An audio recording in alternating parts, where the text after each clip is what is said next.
Ako si Lani, isang freelance graphic designer na naka-work from home.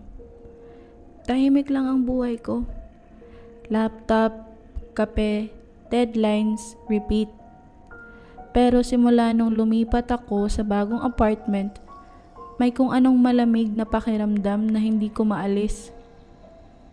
Isang gabi, habang nagtatrabaho ako sa isang rush project, napansin kong gumalaw ang maliit na window ng camera ko sa screen. Naka-off naman ang webcam ko. Sinubukan kong i-click ito pero nag-freeze ang buong laptop ko. Sandali lang yun pero sapat na para makita ko sa gilid ng screen ang mukha. Maputla. Walang mata. Nakangiti. Napatalon ako at agad tinakpan ang camera ng tape. Baka glitch lang o baka pagod lang ako. Kinabukasan, ginising ako ng tunog ng notification. May email akong natanggap. Wala namang subject, pero may attached na larawan. Nang buksan ko, nanlamig ang buo kong katawan. Picture ko yun. Natutulog. Kakatulog ko pa lang ng ilang oras noon. At wala akong ibang kasama sa bahay. Pinilit kong itanggi. Baka prank lang. Baka may nag-hack ng camera ko dati. Inignore ko. Tinapon ko ang laptop at pumili ng bago. Pero gabi-gabi, may bagong email. Iba-ibang anggulo. Minsan, ako habang nagtatrabaho. Minsan naman, habang naliligo. At minsan, habang nakatingin ako diretso sa camera, kahit hindi ko maaalalang tumingin. Hanggang sa dumating ang huling email. Wala na akong mukha sa larawan. Puti lang. Blanco. May caption sa baba. Salamat sa katawan mo. Ako naman ngayon. Hindi ko alam kung gising pa ako o isa na lang akong anino na nanonood mula sa likod ng camera. Huwag mong titigan masyado ang screen. Baka nakita ka na rin niya.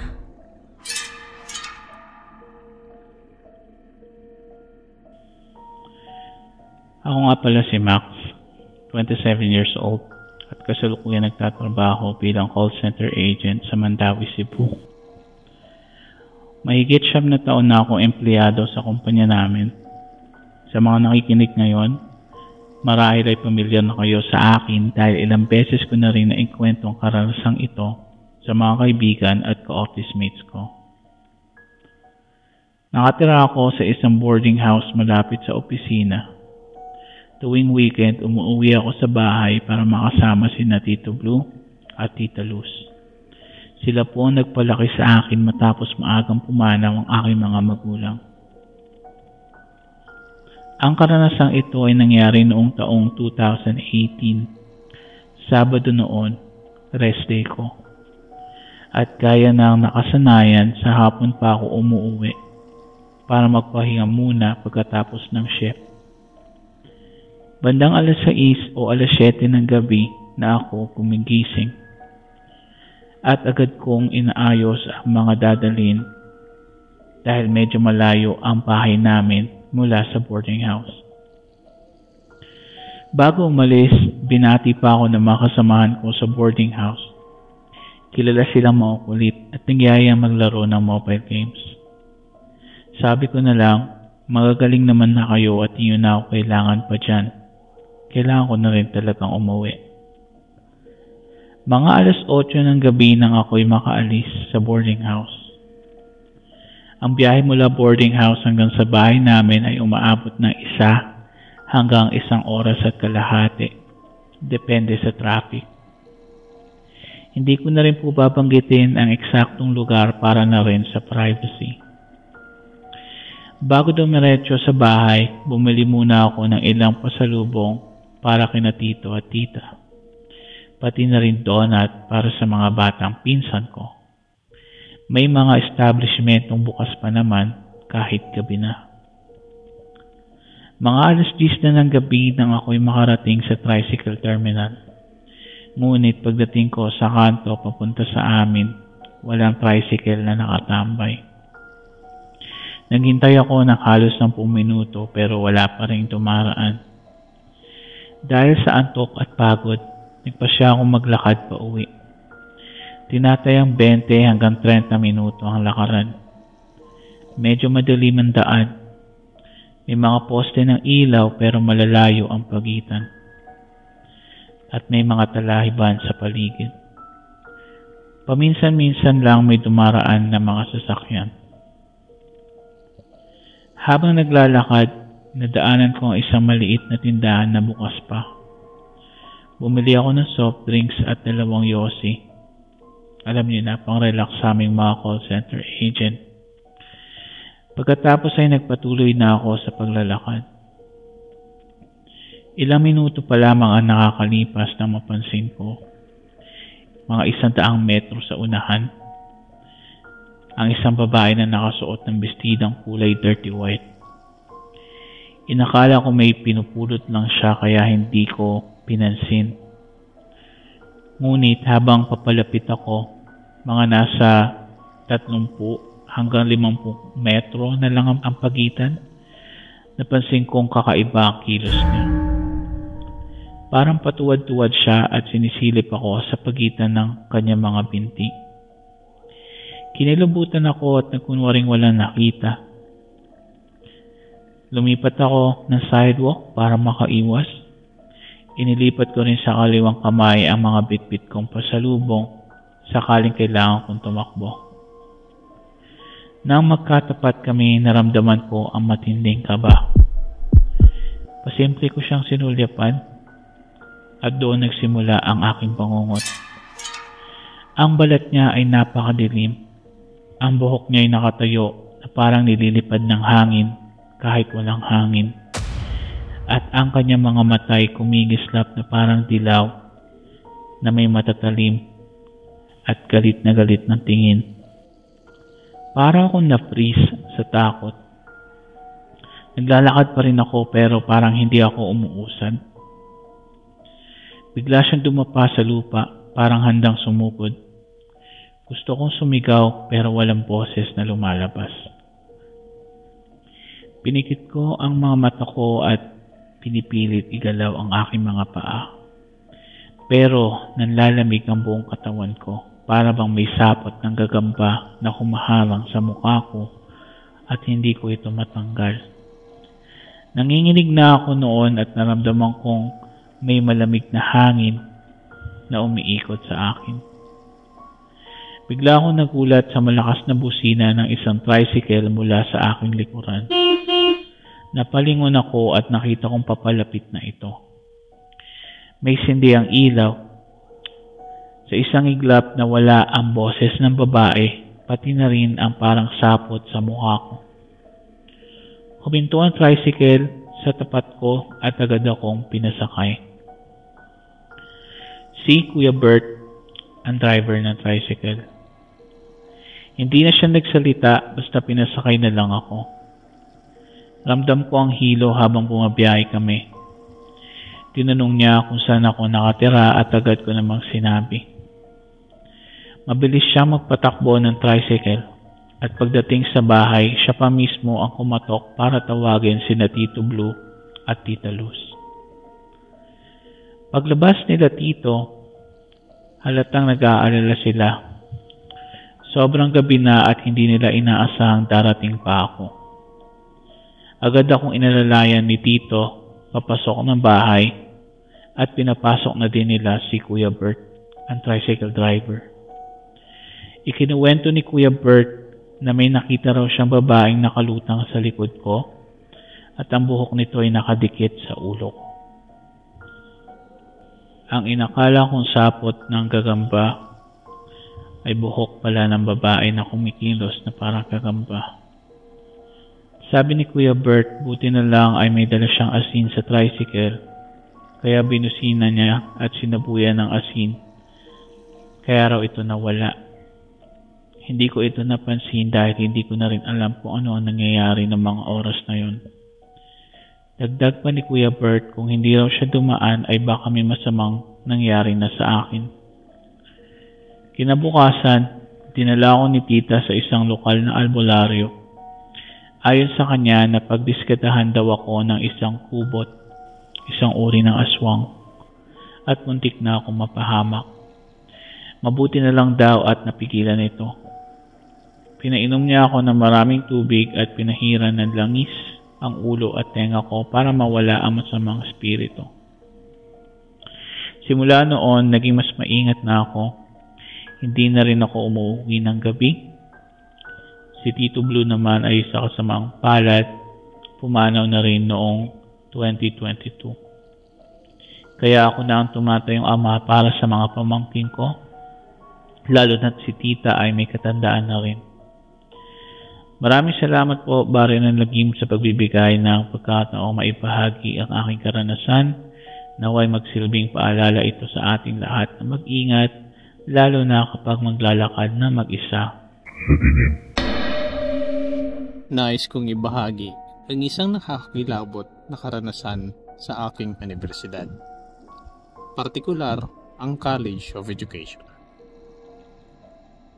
Noong panahon ng digmaan ng Pilipino at Hapones, ang aming kolehiyo ay ginawang ospital para sa mga sugatang sundalo. Ang malawak na plaza ng universidad na tinutubuan ng damong kalabaw ay nagsilbing sementeryo. Madalas kong naririnig ang mga kwento ng kakaibang karanasan sa aming kolehiyo mula sa aking mga kamag-aral. At ang ilan ay nangyari pa noong ako ay nag-aaral dito. At ito ang aking karanasan. Nangyari ito sa isang silid ng universidad, ang room number 22. Ako at ang aking mga kamag-aral ay kadalasan nagkaklase sa silid na ito. Wala namang kakaibang pangyayari bago ang hindi inaasahang araw na iyon. Ang klase kung saan ito ay nangyari ay hindi sa aming karaniwang schedule dahil ito ay isang makeup class. Ang aming propesor ay hindi nakakapagturo sa amin sa nakatakdang schedule ng klase at nakiusap sa amin para magkaroon ng makeup class na kanyang labis na pinagsisihan.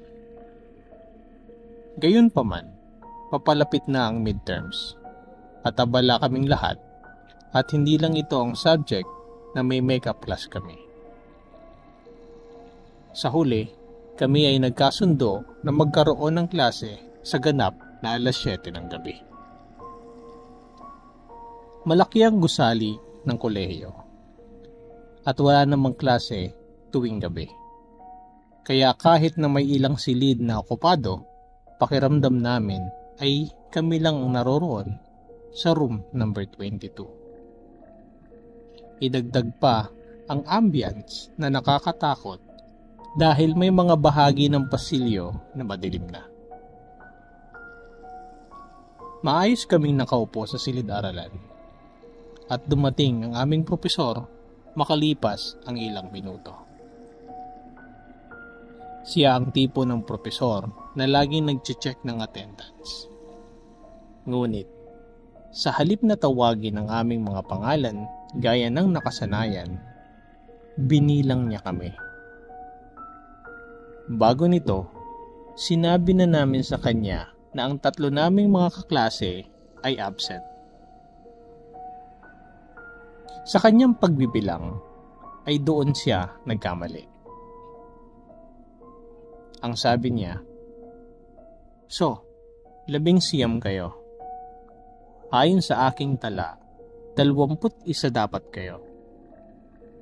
Pero kung 3 ang wala, hindi ba't dapat 18 na lang kayo ngayon?" Binanggit namin ang mga pangalan ng mga wala. at ang ilang sa amin ay nagsimulang magbilang. Tiyak, 3 ang wala at kinumpirma ng aming mga kaklase na 18 lang kami sa loob ng kwarto.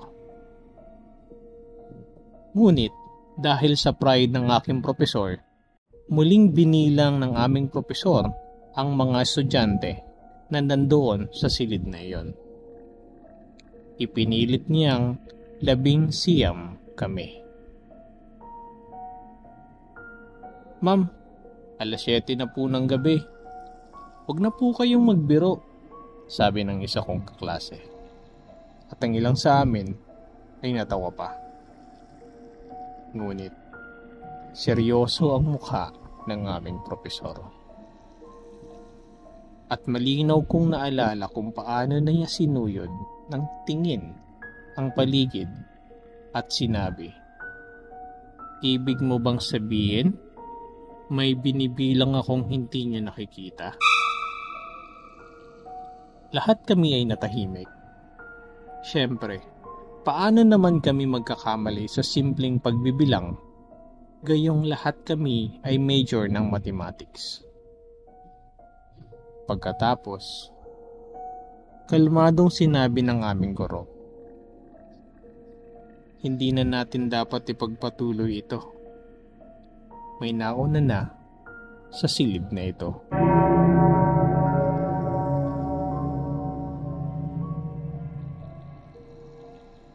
Magandang araw sa inyong lahat. Ako nga pala si Joseph, 34 na taong gulang, tubong Quezon, pero kasalukuyang nangungupahan dito sa Manila. Isa pong IT manager sa isang pribadong kumpanya na nagsisimula ang operasyon tuwing gabi. Minsan ay tinutuloy ko ang aking trabaho sa aking inuupahan. Ang aking palang apartment ay sobrang tahimik at napakabihira ng mga tao sa paligid. Mahilig din pala ako maglaro ng mga mobile games at desktop games. Itong kwentong aking ibabahagi ay medyo kakaiba. Ito ay pinagsamang bangungot at kakaibang nilalang na nagbigay sa akin ng di kanais-nais na pakiramdam upang lumisan sa aking inuupahan. Ito ay nagsimula sa isang gabi sa simpleng inuupahan kong apartment sa Manila. Isa ito sa mga kwentong hindi mawaglit sa aking isipan. Matagal na akong mag-isa sa maliit na apartment. Siguro magdadalawang taon na din. Isang kwarto, may banyo, lutuan, simple lang pero sapat na sa akin. Pero may isang gabi, nasisira ng lahat ng ito.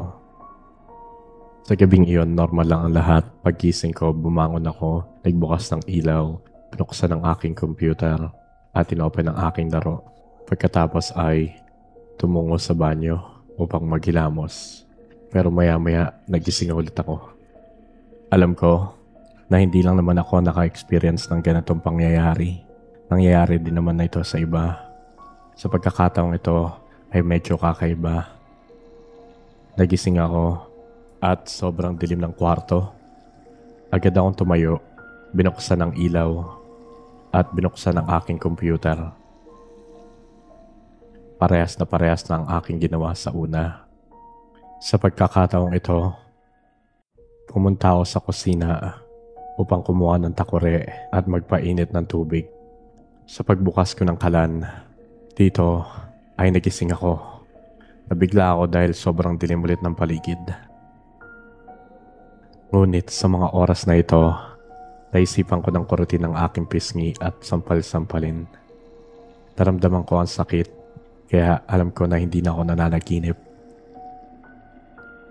Habang nakahiga ako, napansin ko ang lakas ng buhos ng ulan. May kasama pang kulog at kidlat. Dito hindi muna ako bumangon. Pinagmasdan ko ang paligid. Nang aakmang tatayo na ako, biglang dahang-dahang bumukas ang pinto. Sa una hindi ko ito pinansin dahil sa aking isipan baka hangin lang ito. Ngunit ilang saglit lang ay biglang tumambad sa akin ang isang matandang nakaitim na may dalang lampara. Nandidilat ang mga mata nito at mabilis na tumungo sa aking kinaroroonan. Nagulat ako sa bilis nito. Napabalikwas ako. At dito ay muli ako nagising. Laking takot ko dahil di ko alam kung paano ako kakawala sa panaginip na ito. Sobrang lakas ng ulan.